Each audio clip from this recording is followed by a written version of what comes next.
A'udzu billahi minasyaitonir rajim. Bismillahirrahmanirrahim. Assalamualaikum warahmatullahi wabarakatuh. Laqad ja'akum rasulun min anfusikum azizun 'alaihi ma anittum harisun 'alaikum fil mu'minina raufur rahim. Fa in tawallaw faqul la ilaha illa huwa tawakkaltu wa rabbul arsyil azim. Innallaha wa malaikatahu yusholluna 'alan nabi ya ayyuhallazina amanu sallu alaihi wa sallimu taslima. Allahumma salli wa sallim wa barik alaihi wa alihi. Alhamdulillah rabbil alamin. Syukurillah saudara-saudaraku, teman-temanku semuanya. Kali ini kita lagi sharing ya, kita cerita-cerita ringan. Artinya supaya kita itu memiliki kesadaran bahwa kita juga membutuhkan pengetahuan di dalam ilmu agamanya Allah. Karena kita ini sekarang ini masuk di dalam akhir zaman. Jadi temanya kita ini tema akhir zaman. Subhanallah. Akhir zaman ini sesuatu tanda yang dikatakan oleh Rasulullah itu menuju tanda-tandanya itu hari kiamat. Jadi kita harus mempercayai tentang hari akhir. Itu tandanya kita beriman kepada Allah, itu mempercayai adanya hari akhir dan hari kebangkitan. Jadi tanda-tanda hari kiamat ini dimulai dari penciptaannya Nabi Adam alaihissalam. Ini ilmu kita ulang-ulang. Kenapa? Karena kita ini selalu lupa. Kita ini selalu lemah dalam pemikiran. Makanya ilmu itu, kata ustadku, guruku itu Ustadz Ansari Ismail Zain, itu katakan bahwa segala sesuatu itu diulang-ulang untuk membuka, merangsang memori kita untuk selalu kita itu mengingat sesuatu itu. Dan untuk apa? Menimbulkan kesadaran. Dan kita itu bisa memahami hal seperti yang terjadi saat ini. Subhanallah.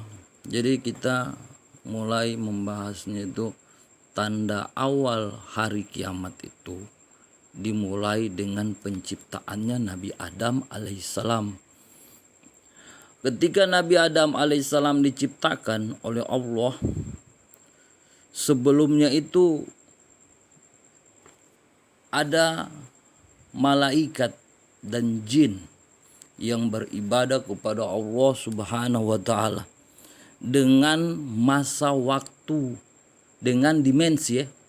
Jadi malaikat ini beribadah kepada Allah dengan dimensi. Jadi tidak ada waktunya. Tidak ada dia itu masa perhitungan waktu itu tidak ditahu, karena hitungan cahaya. Hitungannya cahaya. Maka diciptakanlah satu makhluk yang mana makhluk ini akan memberikan pelajaran kepada makhluk yang lain, malaikat, jin, dan semua makhluk yang ada di langit. Ada semua penciptaan ya, itu akan ada kabar bahwa di saat ada awal pasti ada akhir. Maka diciptakan satu makhluk yang baru, namanya manusia. Dibilanglah dia menjadi seorang khalifah yang akan memberi peringatan kepada hamba Allah yang lainnya dan pelajaran. Kemudian menerapkan segala apa pengetahuan-pengetahuan yang baru yang datang dari Allah Subhanahu wa taala. Subhanallah, subhanallah, subhanallah. Ketika Nabi Adam alaihissalam diciptakan oleh Allah, maka berlakulah tanda hari kiamat awal. berarti tombol on, start, dimulai, tak, mulai tanda hari kiamat. Karena di Nabi Adam alaihissalam ini adalah makhluk yang mana makhluk ini memiliki kelahiran, kemudian adanya kematian.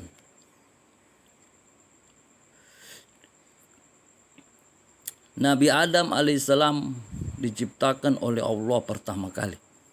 Begitu Nabi Adam alaihissalam Allah ciptakan dari segumpal tanah.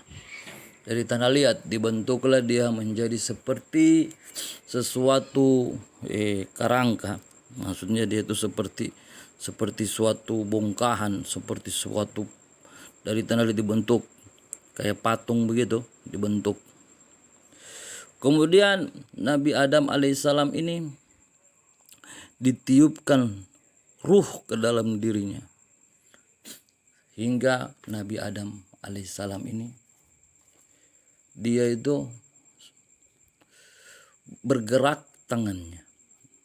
Karena ada ruhnya di dalam diri Nabi Adam alaihissalam. Sehingga waktu pertama Nabi Adam itu bangkit, maksudnya tanda kehidupannya dimulai dengan bersin. Makanya Rasulullah Shallallahu Alaihi Wasallam itu mengajarkan kepada kita ketika kita bersin, kita itu mengucapkan Alhamdulillahirobbil alamin. Tanda dimulainya kita itu awal kelahiran. Untuk kita itu mengenang tentang penciptaan Nabi Adam alaihissalam. Kemudian yang mendengarkannya itu mengucapkan yarhamukallah. Jangan lupakan hal seperti itu. Jadi subhanallah, ketika Nabi Adam alaihissalam pertama kali diciptakan oleh Allah, kemudian dia bersin. Yang pertama kali Nabi Adam alaihissalam itu melihat itu, kita harus pelajarin ya, asal mula penciptaan manusia. Kita harus pelajari bagaimana penciptaan manusia ini. Kemudian fenomenanya bagaimana. Ketika Nabi Adam alaihissalam diciptakan oleh Allah, kemudian dia bersin, Alhamdulillah. Kemudian yang pertama kali Nabi Adam lihat itu adalah asma Allah dan asma Muhammadun Rasulullah Sallallahu Alaihi Wasallam. Asma Allah sebelah kanan, asma Muhammadun Rasulullah Sallallahu Alaihi Wasallam di sebelah kiri. Kemudian Nabi Adam itu memasuki namanya surga. Surga itu, pintu surga itu, kuncinya adalah kalimat asyhadu alla ilaha illallah wa asyhadu anna Muhammadun Rasulullah. Ingat baik-baik itu, kita ingat. Pintu surga, kuncinya asyhadu alla ilaha illallah wa asyhadu anna Muhammadun Rasulullah sallallahu alaihi wasallam. Kemudian Nabi Adam masuk ke dalam surga. Dilihatnya di dalam surga itu semua kalimat itu asyhadu alla ilaha illallah wa asyhadu anna Muhammadar Rasulullah sampai di tiang-tiang ars. Sampai di tiang-tiang arsnya Allah itu. Karena dikisahkan itu Allah ketika menyebut la ilaha illallah, la ilaha illallah, memuji Allah, membesarkan kebesarannya. Tiang ars itu bergoyang. Tiang arsnya Allah itu bergoyang. Sehingga Allah katakan kepada tiang ars, ya ars, kenapa kalian bergoyang ketika aku mengucapkan la ilaha illallah? Apa kata tiang-tiang ars? Ya Allah, karena engkau tidak mengucapkan kekasihmu. Kemudian Allah mengucapkan Muhammadun Rasulullah. Kemudian tiang ars tadi itu diam karena tiang ars itu merasa Allah sudah menyebut kekasihnya Muhammadun Rasulullah, seorang hamba Allah, Nurullah, Nur Muhammad sallallahu alaihi wasallam. Kemudian Nabi Adam itu sampai dikatakan itu waktu dalam surga itu semua yang ada dalam surga itu tertulis kalimat la ilaha illallah Muhammadun Rasulullah. Sampai ada yang riwayatkan itu sampai di kalungnya bidadari itu pun tertulis kalimat la ilaha illallah Muhammadun Rasulullah sallallahu alaihi wasallam. Kemudian Nabi Adam itu di dalam surga disuruh untuk segala sesuatu itu dinikmati, semuanya itu boleh dinikmati oleh Nabi Adam alaihissalam. Ketika Nabi Adam dalam surga, Nabi Adam itu merasa sunyi kan, karena dia satu-satunya makhluk yang lain yang beda dari makhluk yang lain.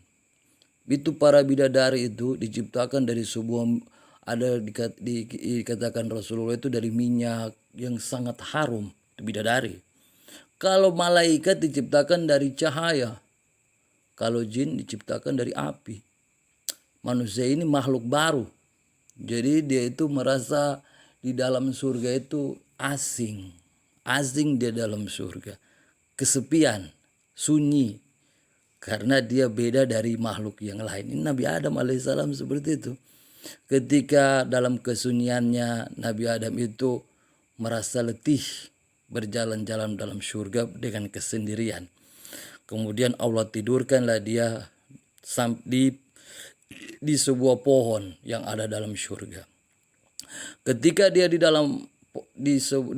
tertidur di pohon yang ada dalam surga, kemudian dengan kebesaran Allah mengambil tulang rusuknya Nabi Adam. Kemudian diciptakanlah pasangan hidupnya seorang wanita yang mendampingi dia dalam surga.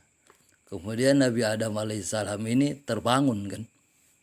Allah bangunkan dia dalam tidurnya. Ketika dia terbangun, dia heran.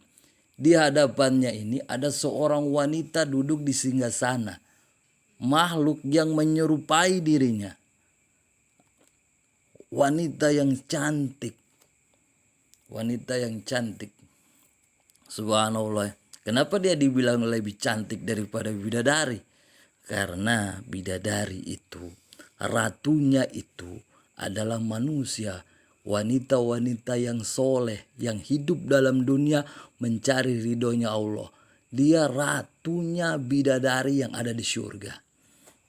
Makanya cantiknya jelita itu. Itu bidadari diriwayatkan.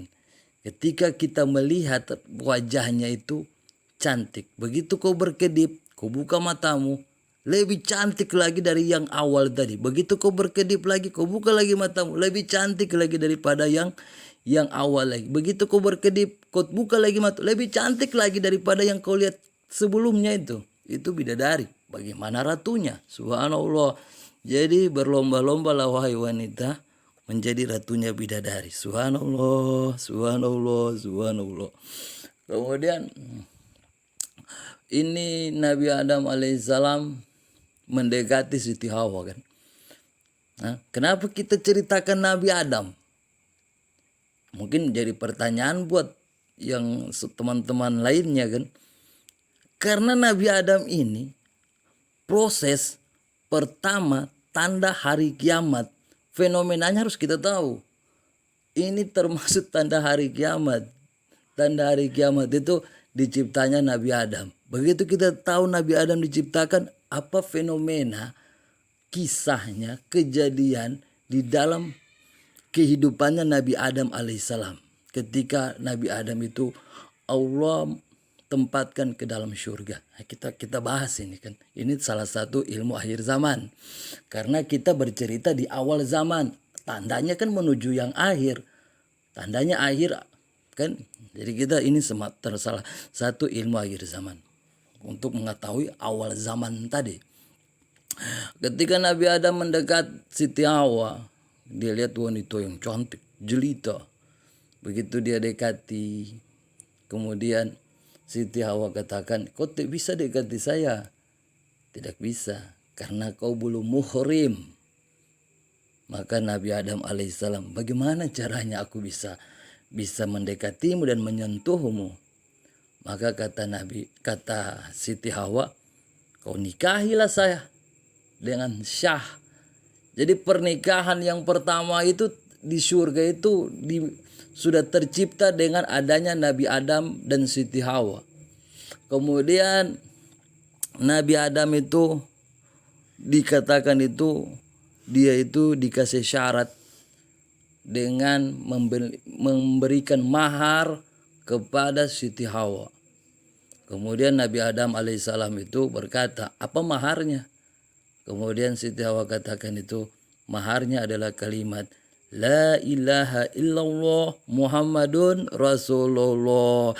Karena semua isi di dalam surga adalah kalimat tauhid La ilaha illallah Muhammadun Rasulullah sallallahu alaihi wasallam. Barakallah baraka Rasulullah, masya Allah. Subhanallah. Kemudian di saat dia mengucapkan la ilaha illallah Muhammad Rasulullah, maka sahlah ini Siti Hawa menjadi pasangan hidupnya. Subhanallah. Kemudian terjadilah hubungan suami istri di antara berdua tadi. Kemudian subhanallah terjadilah satu fitnah yang muncul di tengah-tengah penciptaannya Nabi Adam. Ada fitnah. Jadi ujian buat Nabi Adam alaihissalam. Ketika Nabi Adam dan Siti Hawa itu disuruh menikmati si surga, kemudian Allah memberikan satu fitnah di akhir zaman. Ujian buat mereka. Karena risalah ini akan berjalan. Risalah, tanda risalah ini sudah mulai berjalan. Yaitu diciptakan Allah suatu pohon yang namanya pohon huldi. Yang Allah katakan itu tidak boleh kau menyentuhnya. Apalagi mendekatinya itu tidak boleh. Tidak boleh engkau mendekatinya. Di saat seperti itu, iblis ini tahu bahwa dia ini adalah saingan buat iblis. Awalnya seperti itu. Jadi kita masuk kilas balik lagi. Segala hal ini kan bersangkut paut. Jadi kita masuk di kisahnya iblis. Diriwayatkan ini, sebelum Nabi Adam diciptakan oleh Allah, iblis ini dia itu makhluk Allah yang soleh. Makhluk Allah yang beribadah kepada Allah, yang taat kepada Allah. Iblis. Sampai dikatakan itu orang-orang soleh itu, para ulama, para aulia katakan itu, di setiap dunia, di seluruh dunia ini, semua itu tanahnya itu bekas sujudnya iblis. Bekas sujudnya iblis kepada Allah. Bagaimana kuat ibadahnya ini iblis ini kepada Allah terdahulu. Kemudian iblis ini diriwayatkan juga dia ini dulu adalah imamnya malaikat 400 tahun. Dia itu menjadi 400.000 tahun. Dia itu imamnya malaikat. Kemudian iblis ini 400.000 tahun juga dia itu penceramahnya malaikat. 400.000 tahun itu dia itu selalu menjadi makhluk yang membawa segala permintaannya malaikat ini untuk disampaikan kepada Allah. Bagaimana itu kedekatannya dengan Allah ini iblis. Kemudian iblis tadi ini menjaga gudangnya surga. Itu iblis ini kedudukannya ini subhanallah di sisi Allah. Maka iblis tadi ini diberikanlah dia ini imamnya malaikat.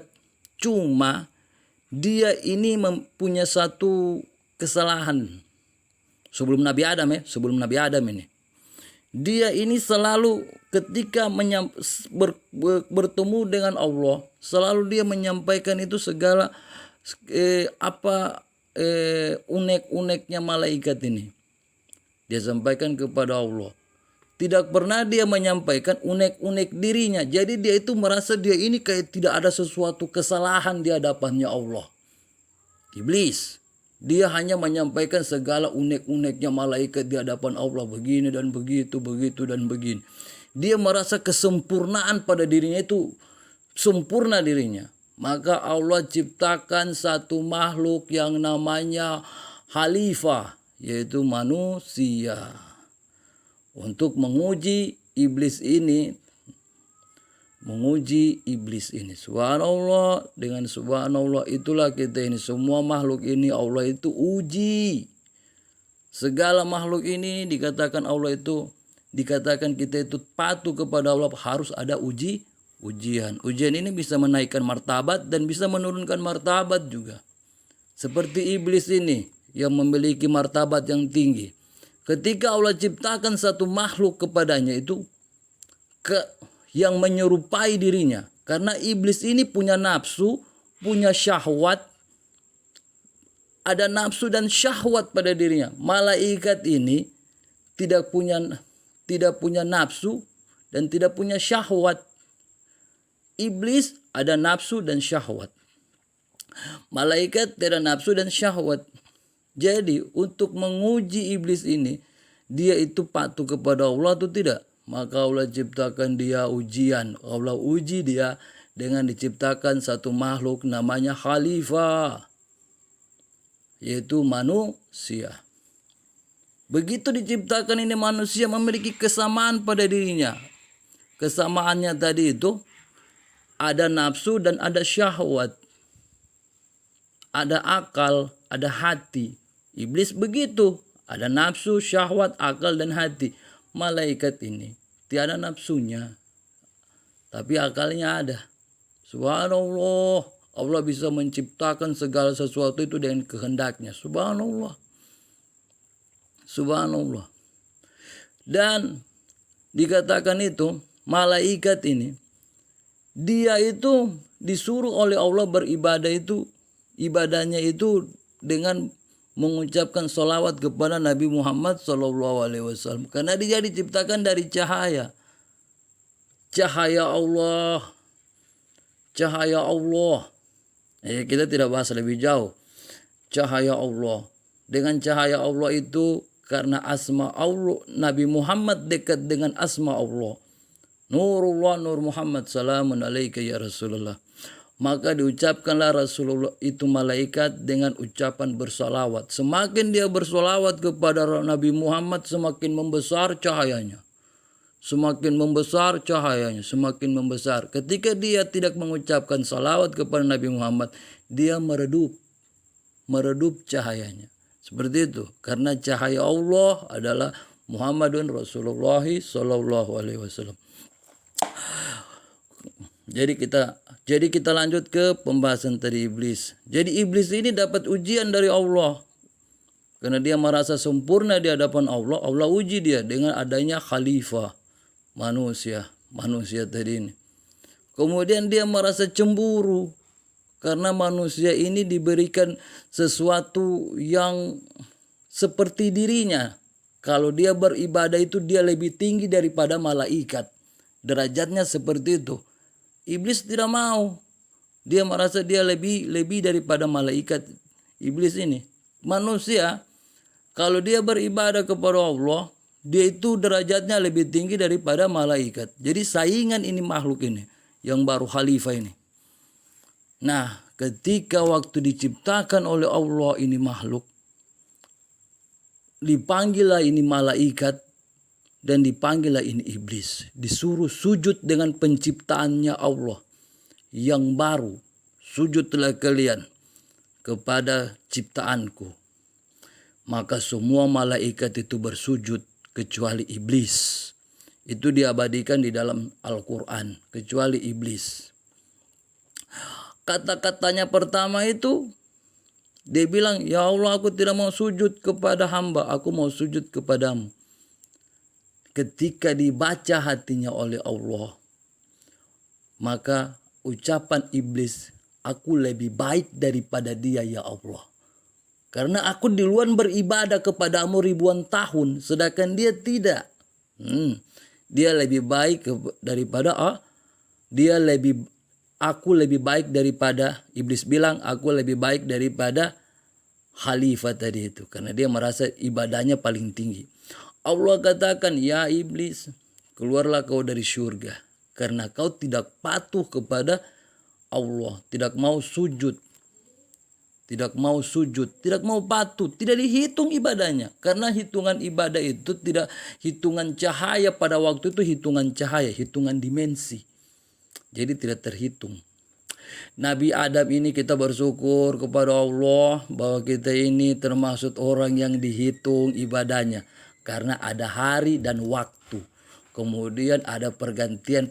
Itu subhanallah itu. Karena itu namanya khalifah. Peradaban tanda hari kiamat itu dihitung per detik. Per detik-tik. Karena sudah on dari penciptanya Nabi Adam. Mulai itu waktu berjalan menuju hari kiamat. Itu subhanallah. Dihitung sudah ibadahnya itu. Subhanallah. Kemudian iblis tadi cemburu. Allah keluarkan dia dari surga. Ketika dia mengetahui Nabi Adam ini hidup di dalam surga dengan kenikmatan-kenikmatan yang dikatakan Nabi Muhammad itu ketika habis Isra Mi'raj turun ke dunia, kemudian membuka kisah tentang Isra Mi'raj di majelis. Kemudian ditanya para sahabat, ya Rasulullah, bagaimana surga itu? Apa kata Rasulullah? Surga itu lebih indah dari pandanganmu, lebih nikmat, tidak bisa diucapkan dengan kata-kata. Lebih indah, begitu kau mengatakan lebih indah dari apa yang kau lihat. Kemudian lebih indah dari apa yang kau pikirkan, lebih indah lagi. Dan tidak pernah terbesik dalam hati. Indahnya bagaimana? Maksudnya tidak bisa kau bayangkan. Semakin kau bayangkan semakin lebih indah lagi. Itu subhanallah. Rasulullah katakan seperti itu kepada sahabat. Tidak pernah terbesik oleh mata, tidak pernah terbesik oleh telinga, tidak pernah terbesik dalam hati. Tidak pernah terbesik di dalam matamu itu, tapi tidak pernah terbesik dari telinga. Maksudnya kabar-kabar orang ceritakan indah-indah, lebih indah lagi.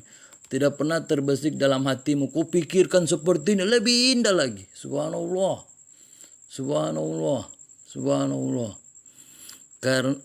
Karena yang dikatakan oleh Allah itu, dikatakan itu orang-orang soleh. Bahwa kenikmatan surga itu seperti 100, nilai 100 itu kenikmatan surga itu nilai 100. Yang 1%-nya itu, yang satu itu untuk dunia. Yang hidup manusia itu dari zamannya Nabi Adam sampai hari kiamat. 1% itu dibagi-bagi kepada semua hamba-hambanya Allah yang ada di dunia sampai hari kiamat. 1% itu. Yang 99% itu di surga. Gimana nikmatnya itu? Bagaimana nikmatnya? Itu kenikmatan surga. Makanya kata Rasulullah, tidak pernah terbesik oleh mata, tidak pernah terbesik oleh telinga, dan tidak pernah terbesik dalam hati. Indahnya bagaimana? Karena 100% nikmat Allah itu yang ada di surga, 1% itu diturunkan Allah ke dunia, dibagi-bagi dari zamannya Nabi Adam diciptakan sampai hari kiamat. Tidak habis 1% itu.